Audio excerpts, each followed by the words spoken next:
It's a mystery that has haunted a community for decades. Something strange is seen plunging into the water of Shag Harbor, Nova Scotia on the evening of October 4th, 1967. Cases like Shag Harbor are definitely something unconventional. They're not easily explained or explained away. Something was there in the sky and it was lit up and the lights was on and it came down. There are dozens of eyewitnesses, but few explanations. A lot of people saw something go into the water, and no one has ever given a cause or name to it. Local fishermen, the Coast Guard, and Navy divers search, but are unable to find any evidence of a crash. We couldn't believe that there was nothing. There was no debris, there was not so much as a tin can. It was something that had never happened before. They didn't know what to think. The town is left in a state of uncertainty, and with no official explanation from the Canadian authorities, rumors of a government cover-up begin to emerge. I guess there was a considerable amount of secrecy about the whole mission because they didn't reveal anything to us. I think everybody that night had the feeling that they were keeping something from us, but we didn't know what it was.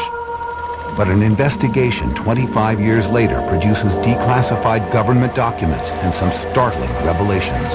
What bothers me about it is that we're being treated like children and we're not supposed to know this. It's one of those cases that defines UFO reality. In the next hour, eyewitnesses, UFO researchers, and recently uncovered government documents will shed new light on the most comprehensive and mysterious UFO case in Canada's history.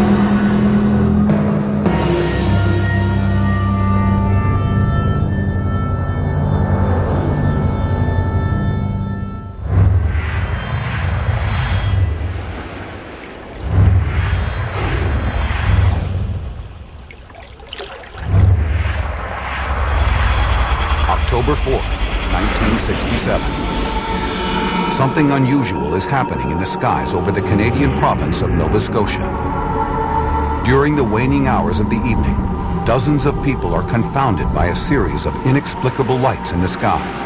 It's a date that will later become known as the Night of the UFOs. It was a clear night, the stars were out. It was a cold night. There was a light wind. A beautiful night. Starlight. The night of October the 4th, 67, stuck with me for several reasons, and perhaps primary is the principle that seeing is believing. At 10 p.m. in the town of Dartmouth, 12-year-old Chris Stiles is getting ready for bed and takes one last look out his bedroom window. He is dumbfounded at what he sees. I saw a strange orange light that was moving along the shoreline, and it was like nothing I'd ever seen. It was dim and hard to discern any detail. So I quickly grabbed my jacket, ran out the front door, and went down to the waterfront to get a better look. A quick sprint past the warehouses brings Stiles face to face with the mysterious apparition. When I got to the waterfront, what I saw was a strange orange sphere, perhaps 60 feet through. And it was the color of an iron poker when it first glows in a fireplace if you let it get hot long enough. It was hovering, following the shoreline, perhaps 10 feet over the water. Made no sound. I was quite fearful, and after a time ran from the scene. The object drifts across the harbor as Stiles flees the area. But the initial shock leaves an indelible impression. I knew in my life, at 12 for the first time, what real fear was. Stiles' encounter with the UFO is only the prelude to a flurry of sightings that explode throughout Nova Scotia that night. 1 hour later, the small fishing village of Shag Harbor on the southern tip of the peninsula begins to erupt with similar sightings. 18-year-old fisherman Laurie Wickens is driving home with 3 friends when something odd in the sky catches his attention. We was on our way to Woods Harbor, and through Shag Harbor, just past the post office, we happened to look out through the window and we see a light, and there was 2 on, then 3 on, then there was 4 on. It seemed to be flying along like just level. A yellowish orangish color, I guess the color of the lights was. Racing west along Highway 3, Wickens attempts to keep the strange lights in view. But the noiseless objects begin descending at a 45-degree angle and drop below the tree line. Seemed to be going along with us, and then when we got to the bottom of the hill, we lost sight of it.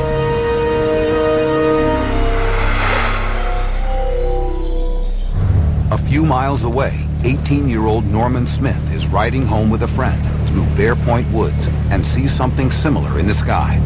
We were chasing the girls, and we were coming on our way home, and when we first noticed the lights in the sky. The sight of the strange illuminated shapes is enough to make them pull over and watch. We stopped alongside the road. I got out, was looking at the lights. It was stopped in midair. There was 5 lights. The lowest light to the ground was like if you were looking at a full moon, and then the next one just kept getting smaller, the next one smaller. There was no sound. You couldn't hear anything. Smith gazes at the lights for a few moments as curiosity grows into unsettling concern. I know I was frightened because I didn't know what it was. Never seen lights like that before in my life.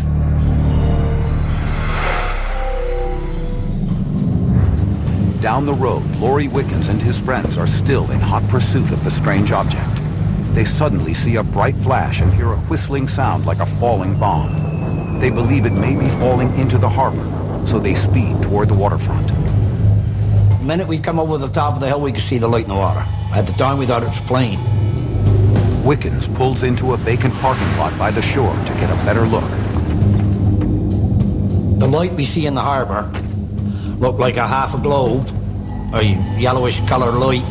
We could see it drifting down the harbor.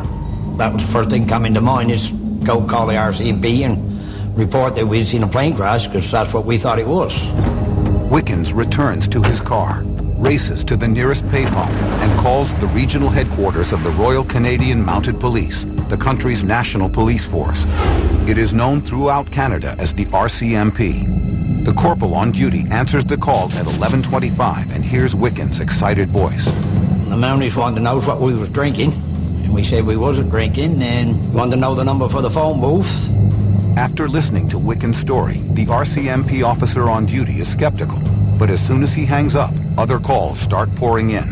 The calls come in from nearby Bear Point, Cape Sable Island, and Maggie Garren's Point, all reporting the same thing. With so many witnesses, the RCMP has no choice but to take this seriously. We got in the car to leave, and then he called back and wanted to know where he could meet us so we could see it in the water. And I told him we'd be by the Moss Plant, because that's where it was, right off of there. Meanwhile, eyewitness Norman Smith is also busy alerting people about the mysterious object above the harbor. We drove up to my father's place, and I ran in the house, got my father, and he came outdoor.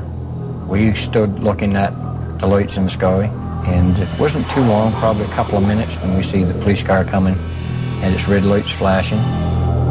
Smith follows the speeding police cruiser to a shoreside parking lot where a crowd of witnesses has gathered. When we got there, there was, I think, 16 people, including the police officers. And they were local people. They all seen the lights come down to the ground, and they watched it land in the water.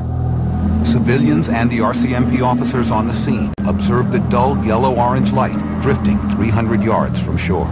It was totally dark. All you could see was the lights, and it was on the water. We watched the light for probably 10 minutes as it was drifting down the harbor. We walked to the top of the hill, and then the light just went out. It just disappeared. Everyone is convinced that they have just witnessed a plane crash. At 11:38 p.m., one of the officers puts a call through to the Rescue Coordination Center in Halifax, the branch of the Canadian military that organizes search and rescue operations. The Coast Guard cutter in nearby Clark's Harbor is also contacted. Lighthouse keepers in the surrounding areas are put on alert. I was on duty, just carrying out my regular surveillance of our navigational aids. Somewhere around midnight, when I first got a call that they were searching for something that had crashed in the harbor. Meanwhile, the RCMP officers improvise their own rescue operation. They begin contacting local fishermen to commandeer boats to go out to the impact site. As word gets out, local residents spring into action. Someone came to our door, and my husband jumped up and went to the door to see who was there. And it was the policeman. And he said that something had come down in the harbor and that they thought it was a plane. And that they knew that his boat was at the wharf and he could get there in a hurry. I was on my way home from babysitting where I was picked up by a local resident there. He had some urgency in his voice when he said, you've got to go with me because we've got to go search for possible survivors of a plane crash or something of that nature. We really didn't know what we were heading out for. All we could do was try to get there as fast as we could, and we were rushing. We went down to the wharf, untied the lines, and got the boats clear, and we left there as fast as we could to get to the area. It's now slightly before midnight. 2 fishing boats with several volunteers motor out towards open water at full throttle. Crisscrossing patterns of searchlight beams paint the dark, still waters of the harbor as the search begins. And what we were doing was looking for something on the water. Debris is what we were thinking. The mood on the boats is tense as the would-be rescuers brace themselves for a grisly scene of floating body parts and plane wreckage. What they actually encounter is even more bizarre. We came into this foam on the water. It was like orange foam that was on the water, like bubbly foam. Quite a long streak of it. It was just more or less floating on the water. And what it was, I don't know. The fishermen realize that the mysterious foam is connected to whatever crashed into the harbor. Norman Smith attempts to get a sample of the peculiar substance. We circled the boat around. We came back into the foam.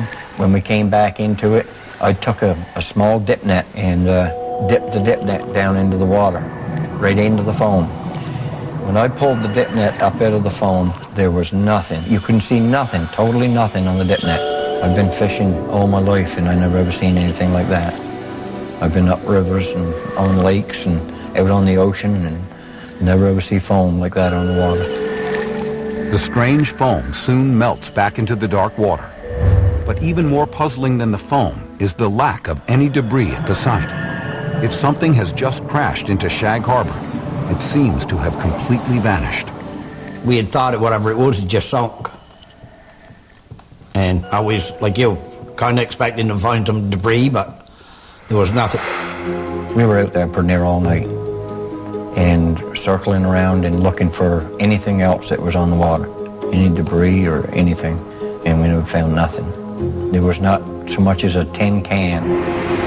The confusion among the fishermen in Shag Harbor is shared by the individuals back at the Rescue Coordination Center in Halifax. The RCC checks with the Air Traffic Control Center in Moncton, New Brunswick, and the NORAD Control Center in North Bay, Ontario, to determine whether any civilian, commercial, or military aircraft is missing. The reports of an aircraft crashing into Shag Harbor do not mesh with the data they get back. They realize that this is not a downed aircraft, none are missing. They're looking for something unconventional. They're starting to realize that perhaps this is some unknown object from space. The residents are certain that something fell into the dark waters of Shag Harbor, but no one seems to know what it is.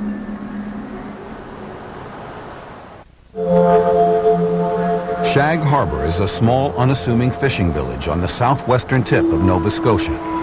It's so inconspicuous that it does not appear on some maps. That is all about to change on October 4th, 1967. Several local residents report what they believe to be a plane crashing into the harbor. The sightings begin a chain of events that will make headlines around the world. Within hours of the initial reports, local fishermen, police officers, and the Coast Guard scour the waters of the harbor throughout the night, but find no wreckage or debris. As the sun rises the next day, the community is gripped by apprehension and uncertainty.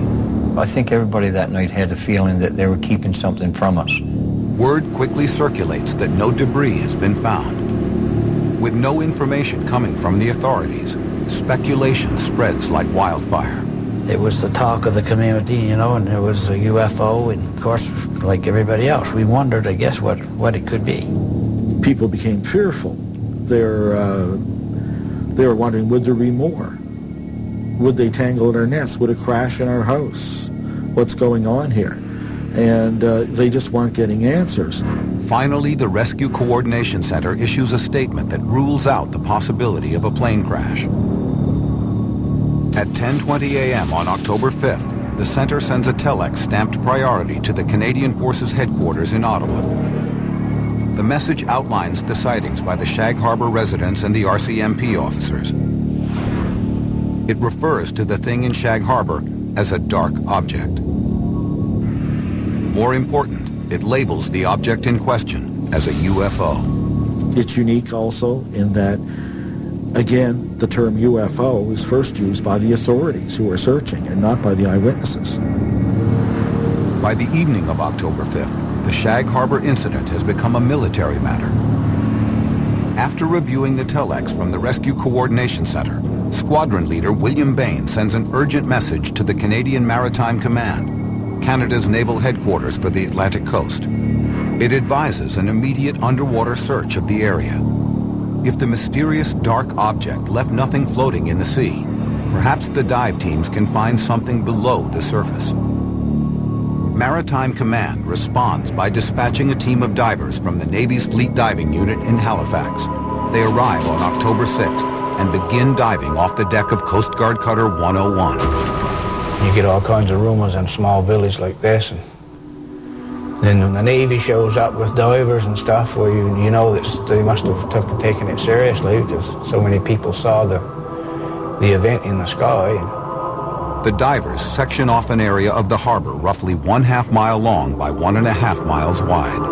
Well, they'd go over the side and start doing square searches. They'll pick an area and normally stake it off with a buoy on the bottom. The visibility in the waters off Nova Scotia, it's so full of plankton and so on, is usually quite limited, maybe 20 feet at the most. It was a low-tech search, simply with handheld flashlights under the water.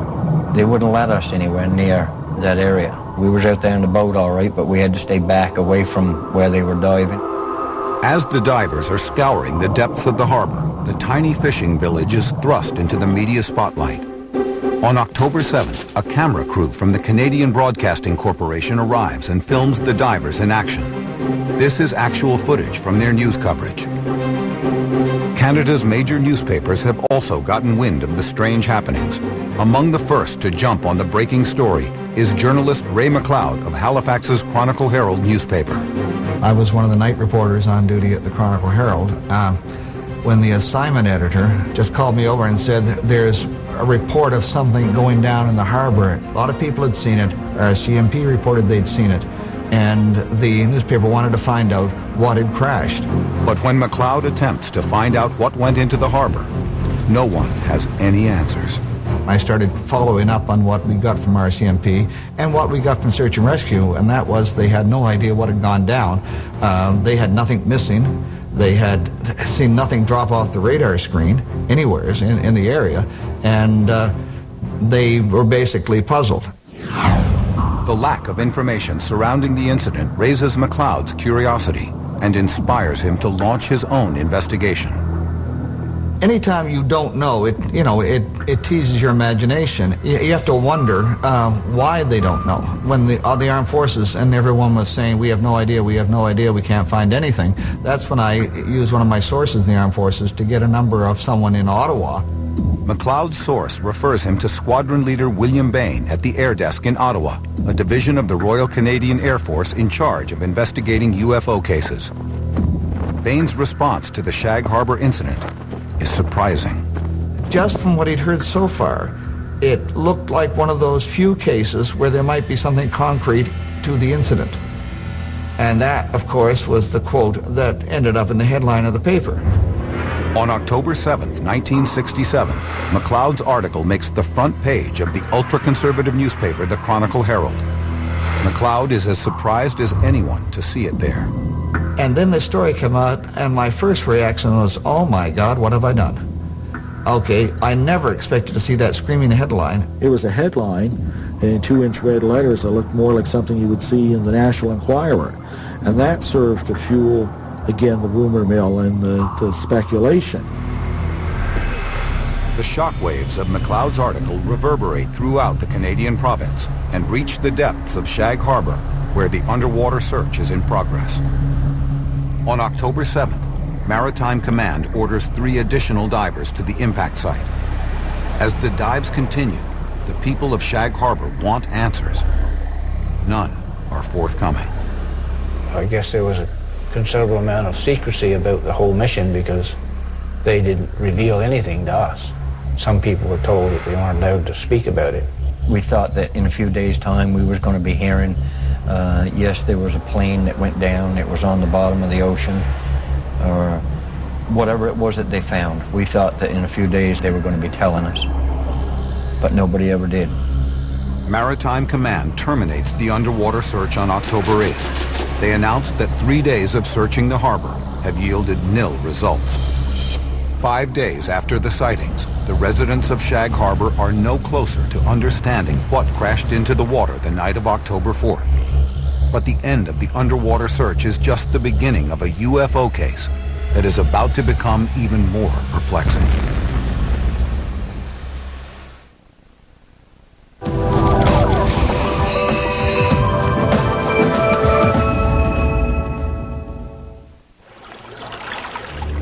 October 1967. After dozens of witnesses see something plunge into Shag Harbor on the southern tip of Nova Scotia, local fishermen comb the waters looking for clues, and Navy divers search beneath the surface. But the Canadian Navy abruptly cancels the search with no explanation, leaving the people of Shag Harbor to wonder and worry.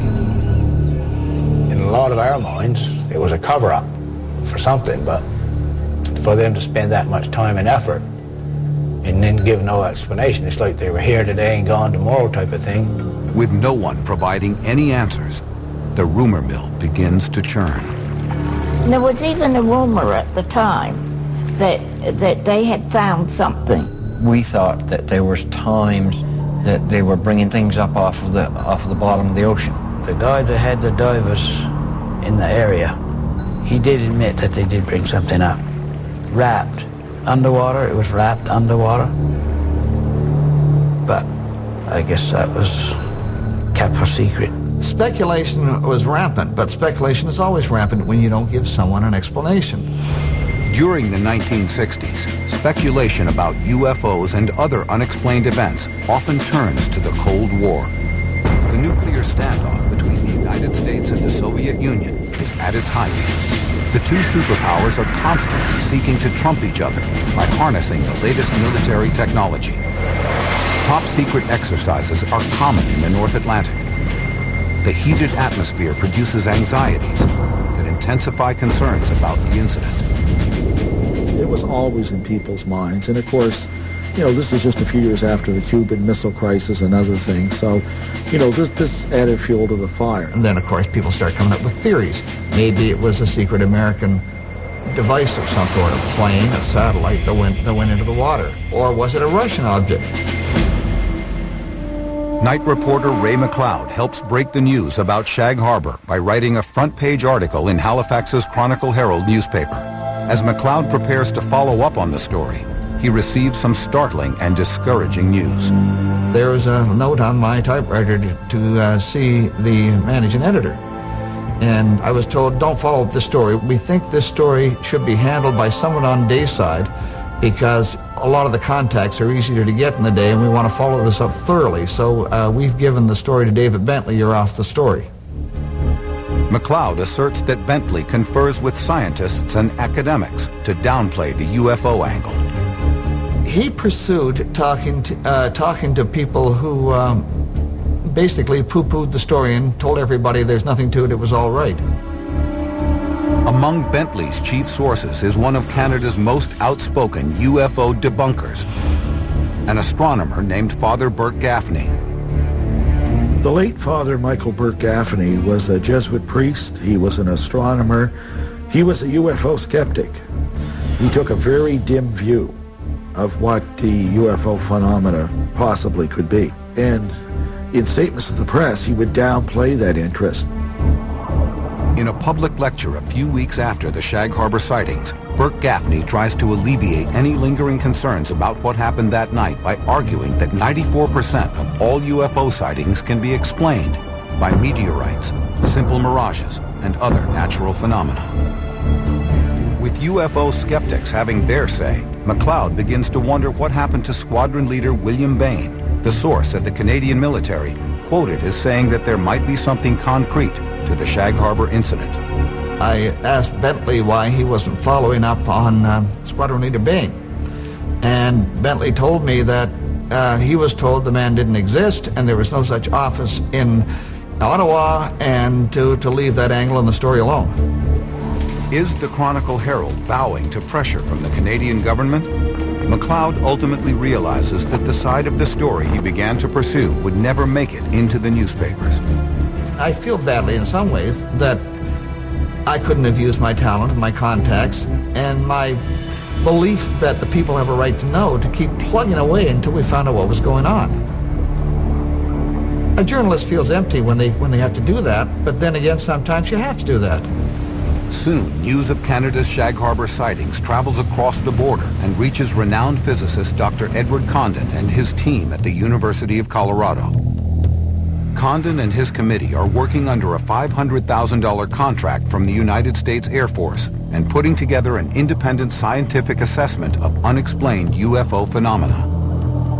The Condon report was striving to gather a certain amount of case studies in other countries around the world internationally to see whether the United States Air Force should continue investigating reports of unidentified flying objects. And the Shag Harbor incident came to their attention. They have deep resources and a distinguished staff, but according to eyewitness Chris Stiles, Condon and his committee do not dedicate much time or effort to the puzzling Shag Harbor case. The case was turned over to an electrical engineer called Norman Levine. He made a few calls to RCMP headquarters in Ottawa and to Maritime Command, but was assured by them that they had done a complete and thorough search. It's unfortunate that he didn't pursue that path, because God knows what he would have found. Canada's Shag Harbor incident is one of 59 major UFO cases around the world that Condon's team selects to include in their study. They submit the final report to the Air Force on October 31st, 1968.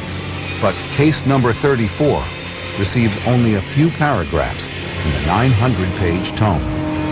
The report defends the lack of initiative in Shag Harbor by arguing no further investigation by the project was considered justifiable. This conclusion of the Shag Harbor case is consistent with Condon's overview of UFO research. Our general conclusion is that nothing has come from the study of UFOs in the past 21 years that has added to scientific knowledge. I think one of the things that happens when a serious scientific study is carried out to look at the UFO situation in specific cases, there's often a criteria that's very formal and rigid. And often what happens is the best cases somehow, no matter how you use your definitions, no matter how careful you are, will slip through the cracks. And I believe that's what happened to Shag Harbor. With no one pushing for answers, Canada's Shag Harbor incident becomes another unexplained mystery that is all but forgotten. It quickly faded from the headlines and became a back-page story, and a month later it would have been hard to find anything on it, and people went home, made a sandwich, went to work, life went on. But 25 years later, a new investigation is launched into the Shag Harbor incident. This time, some startling revelations make it clear that the book should never have been closed on this case.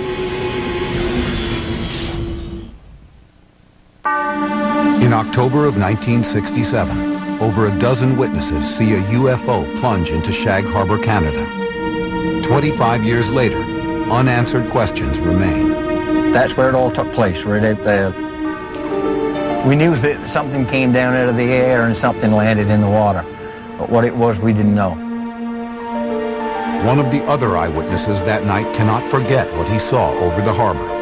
Chris Stiles had seen the UFO from his home in Dartmouth, Nova Scotia. In 1992, while watching TV one night, everything would change. I had watched a rebroadcast of the Unsolved Mysteries episode that dealt with the Roswell incident. And it made me think about Shag Harbor. And what I remembered and what was so tantalizing about Shag Harbor was that there was no denial that the authorities believed that this was a genuine UFO incident. And it had simply faded from memory. Stiles decides to launch his own investigation into Shag Harbor. He requests documents from the Canadian National Archives and the Department of National Defence using Canada's Access to Information Act. In a few weeks, the government documents arrive on spools of microfilm at the main branch of the Halifax Library. A tedious search begins. As you sit at the viewer and start going through document after document, you realize that often these collections were compiled by bureaucrats who threw away nothing. The microfilm contains thousands of documents of UFO cases across Canada from 1965 to 1981. You're looking for an extraterrestrial straw in a terrestrial haystack. Stiles spends weeks at the microfilm viewer until he hits pay dirt. It was all there. Priority telexes from the Rescue Coordination Center to the Canadian Forces Headquarters. Instructions from the Canadian Maritime Command to the Atlantic Fleet Diving Unit. And reports by dozens of witnesses. Stiles realizes that he is looking at the biggest UFO event in Canada's history. And I only saw one that had UFO written on it with 3 big letters, underlined 3 times, and that had to do with the Shag Harbor incident. I knew very early on that I had primary documents and a paper trail a mile wide here. Has Chris Stiles stumbled upon a Canadian government cover-up? Stiles decides he needs help. He contacts fellow UFO researcher Don Ledger to assist with his investigation. Chris Stiles was very passionate about Shag Harbor. He'd been at it for about a year to a year and a half at that point, researching it, digging out the documents and so on. And he was infectious, eventually dragged me into it as well. A careful examination of these declassified documents paints a vivid timeline of the events and helps bring the night of October 4th, 1967 back to life. I was very impressed with the paper trail for the Shag Harbor incident. It just pretty much laid out the whole thing. For Stiles, the documents also suggest that the Canadian military knew more than they were telling. I think what surprised me most was how comfortable these military people seemed with the possibility that they might actually be looking for an object of extraterrestrial origin. In a sense, it was kind of an acknowledgement of UFO reality. Stiles uncovers documents that demonstrate that the sightings of October 4th were not confined to Shag Harbor alone. Reports came in from witnesses from all over Nova Scotia that night. He then comes across eyewitness testimony from an unexpected but extremely reliable source, experienced airline pilots. At 7:15 p.m. on October 4th, 1967, 2 pilots on Air Canada Flight 305 are flying at an altitude of 12,000 feet over southeastern Quebec. Captain Pierre Charbonneau and First Officer Robert Ralph glance out of the left cockpit window and see something astounding. What they saw that night was a large, round, colored object in the sky that looked like, to them, like a kite with a tail on it. It was off their left wing and just slightly above their altitude. The experienced pilots are at a loss. They observe the strange shape for several minutes when suddenly they see a series of explosions. According to their testimony, they begin to take evasive action when the UFO disappears into a wisp of clouds. After some deliberation, the pilots decide to file official reports about the bizarre occurrence. It's not common for pilots to go on record and report a UFO, particularly commercial pilot, because of maybe some recrimination later on from his employers or maybe some ridicule from his peers. Continuing his research, Stiles uncovers more information from an unexpected source. At St. Mary's University in Halifax, Stiles finds a treasure trove of X-Files collected by none other than the UFO skeptic who had downplayed the Shag Harbor incident in the press, Father Burke Gaffney. And an X-file is not just a secret file, but a file that is not admitted to by the originating agency. So it was great that they were there because there was no record of these in Ottawa, either at National Archives or RCMP headquarters. The RCMP X-Files collected by Burt Gaffney provide more telling details about the night of October 4th. One report includes the testimony of a ship captain named Leo Mercy. He's the captain of a fishing dragger that has 18 men. It's off the coast of Sambor, Nova Scotia. And it's got 4 UFOs in the distance in a box pattern. And he looked at them, and then he went and he checked, and he found them on radar. But Mercy's report contains something even more puzzling, a reference to another underwater search near Shelburne, 31 miles northeast of Shag Harbor. His statement in this X-File, he says, perhaps it's like the thing they're looking for down off Shelburne or off Shag Harbor. So this would seem that there was indeed a second simultaneous search effort. Did the UFO somehow travel away from Shag Harbor after it crashed? As it happens, the town of Shelburne is also home to a former Canadian military base.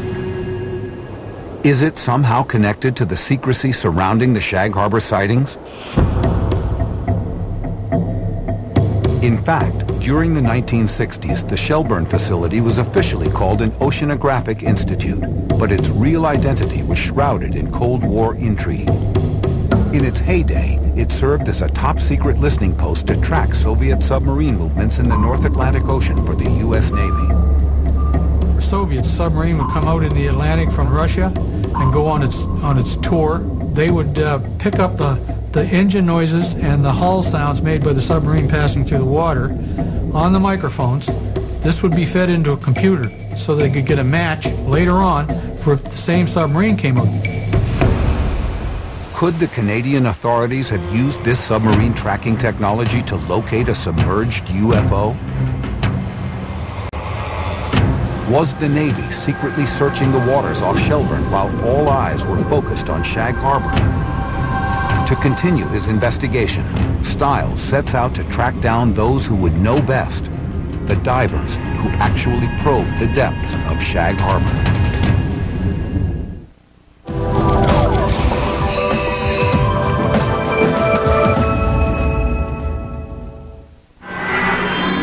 On October 4th, 1967, Chris Stiles was one of many witnesses who saw something strange in the skies over Nova Scotia. Now he is on the hunt to try to find out what it was. He has uncovered declassified government documents indicating that the Canadian military was involved in an intense search for a UFO that apparently crashed into Shag Harbor. The Canadian authorities assert that nothing was found, but Stiles begins to suspect that the divers may hold the key to the mystery. A number were unwilling to talk, but a few were. And they told a very interesting tale that went well beyond what was in the press clippings. April 9th, 1993. One of the divers agrees to an interview with Stiles, but demands that his identity be kept anonymous. Stiles is shocked when the diver informs him that they did indeed find something underwater, but it was not in Shag Harbor. He eventually explained that by the time divers had arrived in Shag Harbor, they knew the object was no longer there, that indeed it had come to rest on the seabed 25 miles away, off Government Point near the Shelburne base.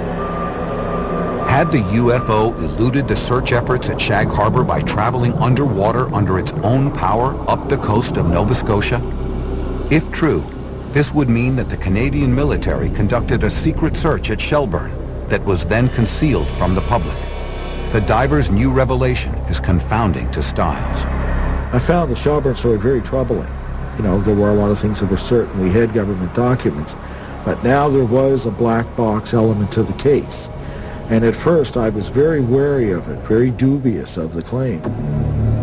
Now Chris Stiles is wondering if the naval search at Shag Harbor was just an elaborate decoy for the real search the diver is now telling him about. When pressed for details, the diver's story becomes even more incredible. When the divers were dispatched to the Shelburne location, they dove over the object and found that indeed there was, in fact, even a second object there which they described as lending assistance to the first. I didn't know what to make of this. This is well beyond events in the Shag Harbor incident. The diver informed Stiles that a flotilla of U.S. Navy and Canadian ships actually anchored over the two objects at Shelburne and monitored their activities. And as he said, when he dove, him and a partner, they were shocked to find there was still activity going on, and they indeed saw beings. They were on the bottom, and they watched what they thought was creatures from one object giving aid to the other object. The Canadian diver's story does not end there. He says that the Navy flotilla observed the two UFOs for 7 days.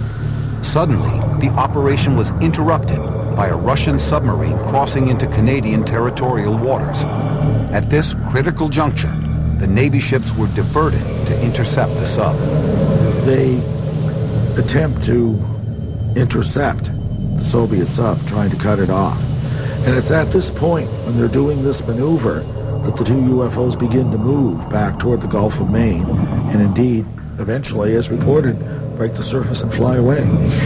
Are there any witnesses on record that can corroborate the diver's fantastic story? Did anyone see these two UFOs leaving the waters off Shelburne? Perhaps. At 10 o'clock on October 11th, 1967, exactly 1 week after the Shag Harbor sightings, the mysterious lights in the sky were seen once again, this time by a family in Lower Woods Harbor, 35 miles from Shelburne. We look at what's known as the Lachlan Cameron sighting 1 week later, to the hour, and we see two sets of lights leaving the area of Shag Harbor and flying away. It fits the diver's story like a glove. It's hard to ignore that synchronicity. And we are left to wonder, did an alien spacecraft really crash into Shag Harbor as the Navy diver suggests? Or could there be another explanation? An important clue to that question may still exist if what one former lighthouse keeper says is true. The second day, I did find a cylinder.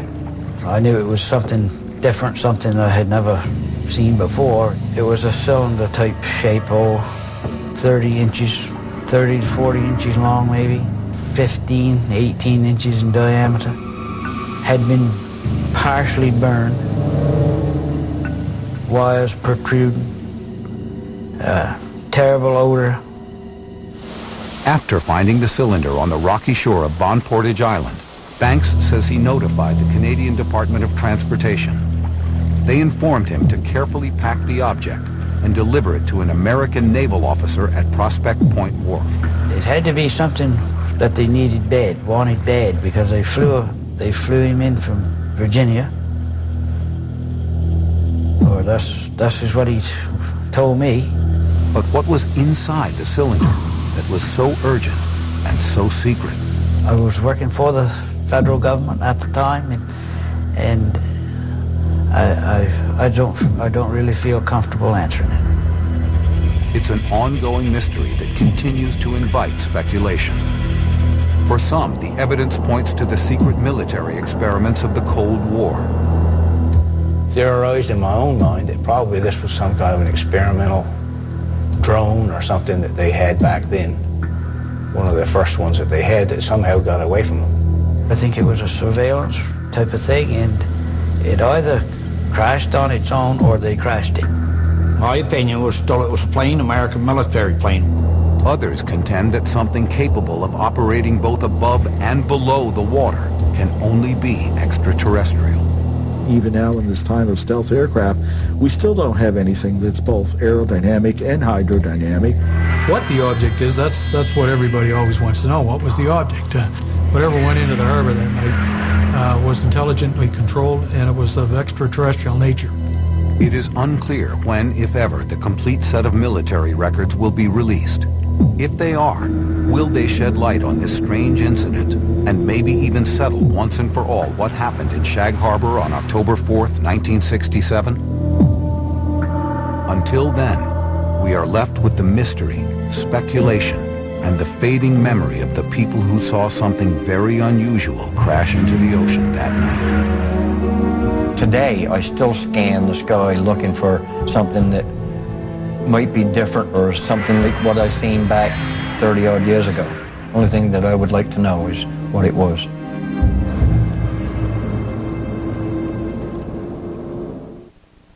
A railroad car ferry, big like a football field, and all steel, sinks.